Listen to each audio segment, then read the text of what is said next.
थुंग थुंग एक अनाथ और साफ दिल का लड़का था। वह दिन भर गांव-गांव घूमकर अखबार बेचा करता था, लेकिन एक शाम अपने छोटे से घर की टूटी छत पर बैठकर रैंडम मैच में गेम खेल रहा था। तभी दूसरी तरफ से उसे एक लड़की की खिलखिलाती हुई हंसी सुनाई दी। सुनते ही वह अपना दिल वहीं हार बैठा और हकलाते हुए उसने पूछा, क्या मैं आपका नाम जान सकता हूँ? तभी दूसरी तरफ से आवाज आई, रा से रिमझिम, रा से रोशनी और रा से रिया।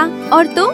थुंग थुंग शर्मा के बोला। त से थोड़ा सीधा, त से थोड़ा शर्मीला और त से थुंग थुंग। इतना सुनते ही रिया जोर से खिलखिलाकर हंस पड़ी और उस दिन के बाद दोनों दोस्त बन गए। लेकिन थुंग थुंग की बातों की सच्चाई और उसके सीधेपन ने रिया का दिल जीत लिया और देखते ही देखते दोस्ती मोहब्बत में बदल गई। दोनों मीलों दूर थे पर दिल हमेशा करीब थे। पर एक दिन रिया रोते हुए बोली, थुंग थुंग, बस अब और इंतजार नहीं होता, मुझे अपने पास ले चलो ना, मैं तुम्हारे बिना और जी नहीं सकती। रिया की ये बातें थुंग थुंग के दिल में सीधे उतर गईं। लेकिन फोन रखते ही उसे अपनी असलियत नजर आ गई। उसके पास ना अच्छा घर था न नौकरी। तभी उसने खुद से ही कसम खा ली, मैं अपनी रिया को एक दिन रानी बनाकर ही लाऊंगा। और उस दिन के बाद वह सुबह होने से पहले ही अखबार बांटने निकल जाता और आधी रात तक बिना रुके मजदूरी करता। लेकिन इस दिन रात की मेहनत का असर उनके रिश्ते पर पड़ने लगा। अब थुंग थुंग के पास रिया से बात करने का वक्त ही नहीं बचता था। इसलिए रिया को लगने लगा थुंग थुंग उसे नजरअंदाज कर रहा है। फिर एक शाम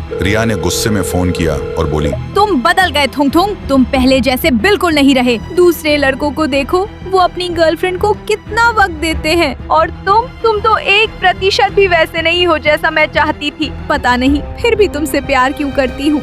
इतना कहते ही रिया ने गुस्से में फोन काट दिया और उसी पल थुंग थुंग का दिल छलनी हो गया। वह वहीं टूटकर बैठ गया और खुद से पूछने लगा, मैंने क्या गलती की? मैं तो सिर्फ उसके सपने पूरे करना चाहता था, फिर मेरे साथ ही ऐसा क्यों हुआ? और उस दिन के बाद दोनों की बातचीत बंद हो गई। थुंग थुंग अंदर से टूट गया क्योंकि रिया के वह लफ्ज हर पल उसके दिल और दिमाग में चुभते रहते थे। इसलिए उसने काम पर जाना छोड़ दिया, खाना पीना भी छोड़ दिया और धीरे धीरे उसकी तबीयत बिगड़ती गई। फिर एक दिन रिया का फोन आया, लेकिन थुंग थुंग के हाथों में अब इतनी भी ताकत नहीं बची थी कि वह फोन तक उठा सके। और ऐसे ही कई दिन तक जब थुंग थुंग ने फोन नहीं उठाया, तब घबरा कर रिया उससे मिलने उसके घर पहुंची। लेकिन जैसे ही वह उसके घर के पास पहुंची, उसने देखा घर के बाहर लोगों की भीड़ लगी हुई थी। देखते ही रिया का दिल धड़क उठा और वह भीड़ चीरते हुए अंदर गई और अंदर का मंजर देखते ही उसकी रूह कांप उठी। थुंग थुंग जमीन पर शांत पड़ा था, उसका शरीर सूख कर हड्डियों का ढांचा बन चुका था। तभी गांव की एक औरत रिया के पास आई और उसके हाथ में एक चिट्ठी रख दी। रिया ने कांपते हाथों से वह चिट्ठी खोली।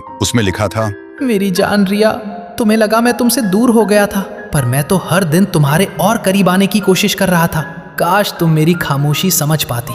मेरी पूरी दुनिया सिर्फ तुम ही थी। खुश रहना, तुम्हारा थुंग थुंग।